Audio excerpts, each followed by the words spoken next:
As I get ready to update my demo reel, I got to thinking about my own solo cinematography throughout the years, really, for better or for worse.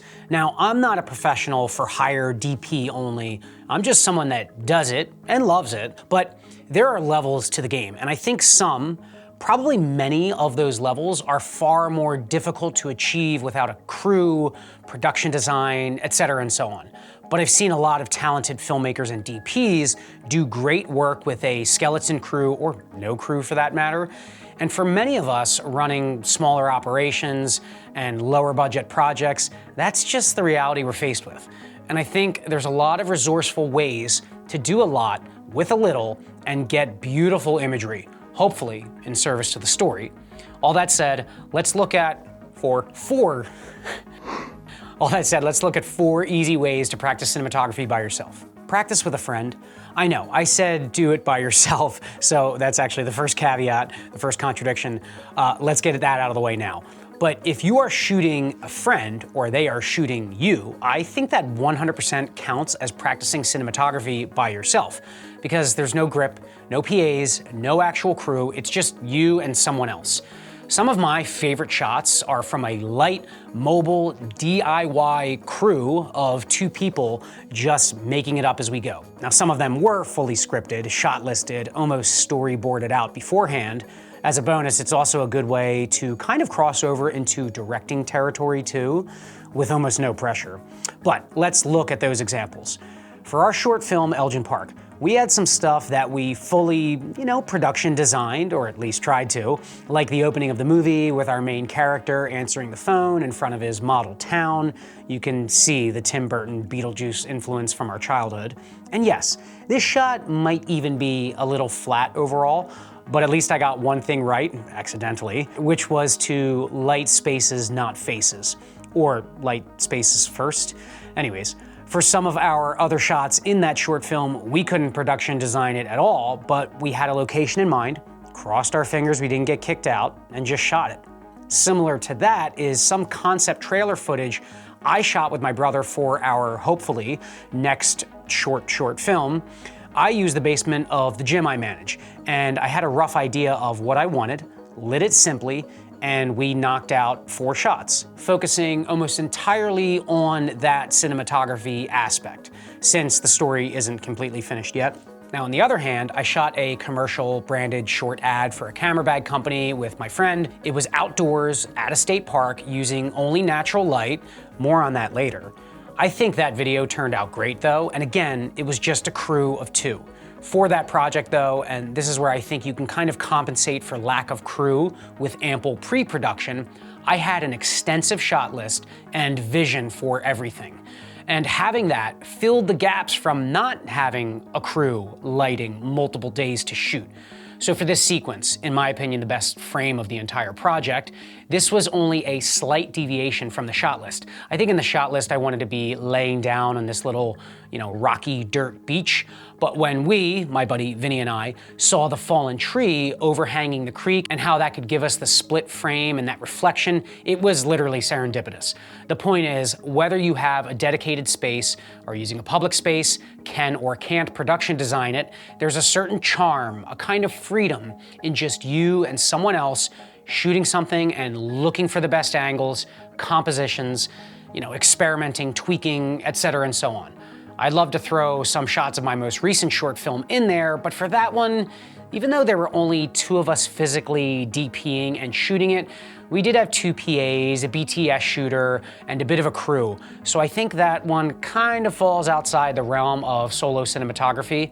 I'll show a couple shots here of it because I am proud of the, low budget skeleton crew cinematography we got. But moving on to the next tip, use natural light.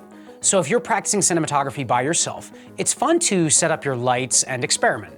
Be it for, product shots or again, maybe filmic type shots with someone else, whatever it is.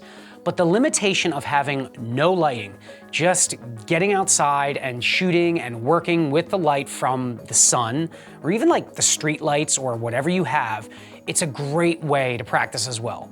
One reason I like this way of practice is because it lends itself to practicing composition so well, in addition to lighting.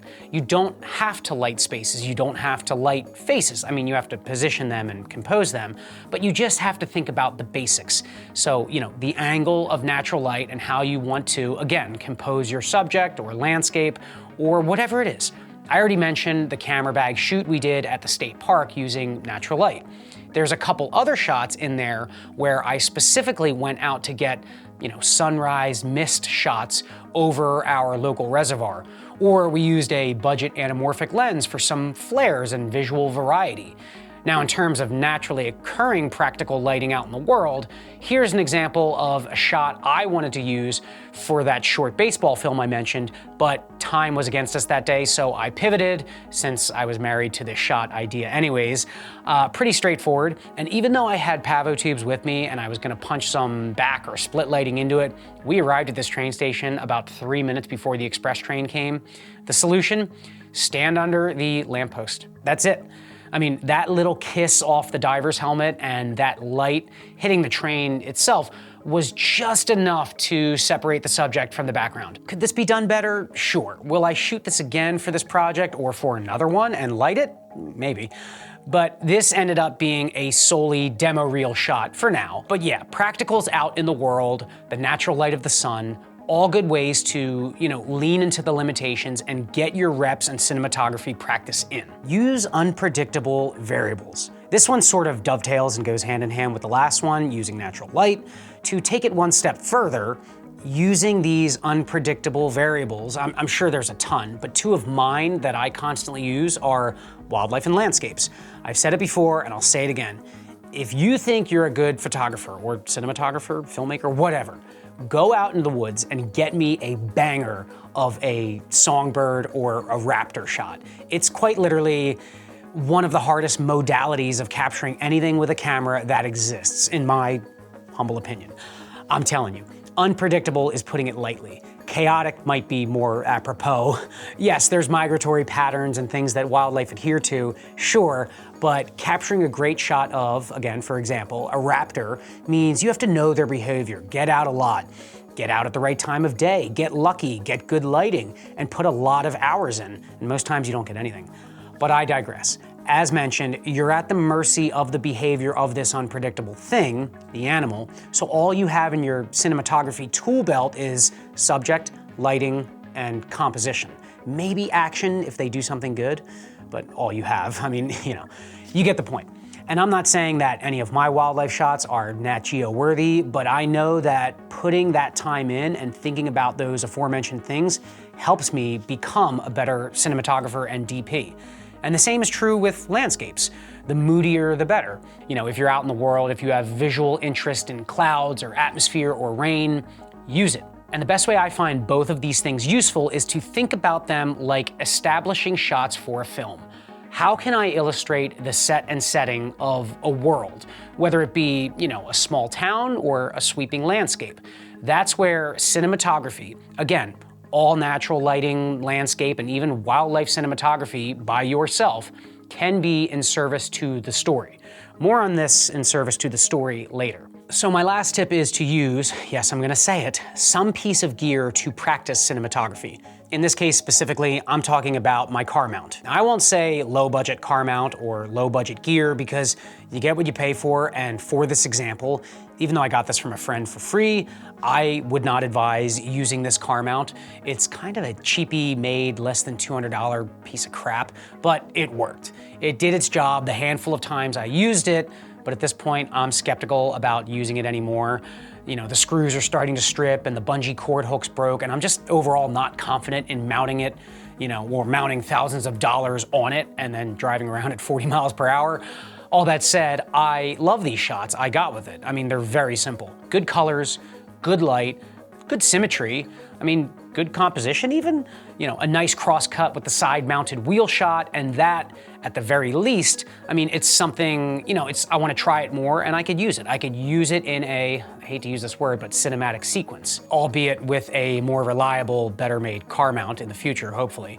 I've also used one individual suction cup from this mount and mounted my Action 5 Pro to it, just to get like dashboard shots for vlogging, like time-lapse stuff as a little bonus.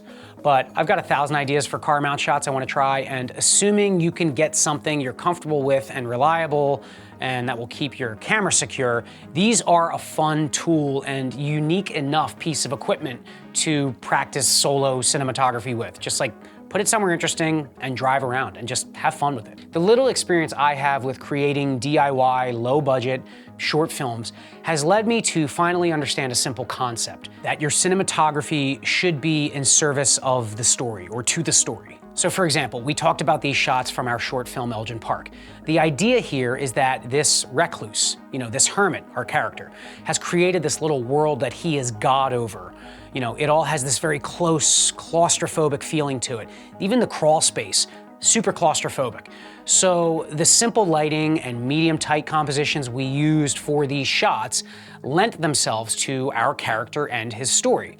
Contrast that with the shots of him finally leaving his apartment to go solve the mystery, and you have this kind of wide open, but still empty, like a lot of empty space, terrified of the larger world type theme, which I feel the cinematography complements nicely for the character. And full circle, part of that is just also, again, just using what you have on hand. So I'm always trying to think of the ways I use and practice cinematography in terms of how it can complement and serve the story. So there's some quick tips. Hope you enjoyed the breakdown. Feel free to drop a comment or even a critique. Subscribe if you feel so inclined. All that jazz. Peace.